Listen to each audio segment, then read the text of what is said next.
Good morning all friends. আজকে আমি কতগুলো হেলথ হেলথ ট্রিপস নিয়ে আলোচনা করব, যেটা আপনাদের সবারই কাজে লাগবে। তো এখনো পর্যন্ত আপনাদের সেই সব বিষয়গুলো নিয়ে কেউ আলোচনা করেনি বা ভালো উপদেশ দেয়নি।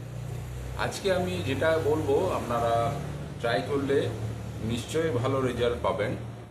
তবে আমি এখানে যারা অ্যাড দেয় তাদের মতো নয়, অর্থাৎ হাত দেখিয়ে, বুক দেখিয়ে, পেট দেখিয়ে হ্যাঁ সোশ্যাল মিডিয়ায় ভাইরাল হতে চাই না।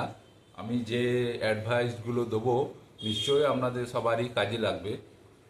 তাই আপনারা সবাই এটা মেনে চলার চেষ্টা করবেন। আজকে আমি যে কথাটা নিয়ে আলোচনা করব সেটা হচ্ছে আমাদের খাওয়া দাওয়া ব্যাপার নিয়ে। খাওয়া দাওয়া আমরা তো ঠিক সবাই করি, কিন্তু তার মধ্যেও দেখবেন অনেকের অ্যাসিডিটি, গ্যাস, অম্বল লেগেই থাকে। তো এইগুলো থেকে মুক্তি যারা পেতে চান, এই নিয়মগুলো ফলো করলে নিশ্চয়ই ভালো রেজাল্ট পাবেন।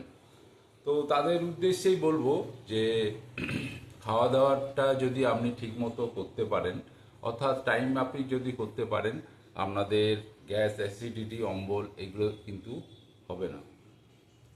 প্রথমেই কি করতে হবে, আপনাদের জল যেটা খান সেই জল খাওয়াটা ঠিকমতো মেপে করতে হবে। অর্থাৎ আপনারা যদি এই রুলগুলো মেনে মেনে চলেন, দেখবেন আপনারা বেটার রেজাল্ট পাচ্ছেন। অর্থাৎ আমি যেটা প্রথমেই বলবো যে জলটা আপনারা মেপে খাবেন। অর্থাৎ কারুর যদি 60 কেজি ওজন হয়, তাহলে তিনি 3 লিটার জল খেতে পারেন। ঠিক আছে? অর্থাৎ পার 20 কেজিতে 1 লিটার জল। এই হিসাবটা মেনে আপনি যদি খান, কারুর যদি 80 কেজি ওয়েট হয়, তাহলে তাকে 4 লিটার জল প্রত্যেক দিন পান করতে হবে। তো জল পানটা কীভাবে করবেন? জল পান করারও অনেকগুলো নিয়ম আছে, যে নিয়মগুলো যদি আপনারা মেনে চলেন তাহলে বেটার রেজাল্ট পাবেন। অর্থাৎ আপনি একবারে কিন্তু জলটা 1 লিটার খেতে পারবেন না। কম কম করে 300 ml, 400 ml, 500 ml এইরকমভাবে এক একবারে খাবেন। জলটা খাবেন খাবার আধ ঘন্টা আগে আর খাবার আধ ঘন্টা পর। এই নিয়মটা আপনাকে ফলো করে যেতে হবে। তার মাঝে আপনাকে গ্যাপ দিয়ে দিয়ে আপনার জলটা খেতে হবে। জলটা কীরকমভাবে খাবেন? এইরকম প্লাস্টিক বোতলে কখনোই খাবেন না। প্লাস্টিক বোতলে কখনোই ইউজ করবেন না। আর যখনই আপনি জলটা খাবেন, বসে বসে খাওয়ার চেষ্টা করবেন। অর্থাৎ কোনো মেটেলের যদি জিনিস থাকে, অর্থাৎ এরকম তামার পাত্র বা মাটির গ্লাস বা পাথরের গ্লাস যদি পান, তাহলে সেই গ্লাসের জল যদি আপনারা পান করতে পারেন, সেটাতে কিন্তু আপনারা ভালো রেজাল্ট পাবেন। তো জলটা আপনি একবারেই ঢকঢক করে খেয়ে নেবেন না। জলটা এরকম কম কম করে পান করুন। এতে কিন্তু ভালো রেজাল্ট পাবেন।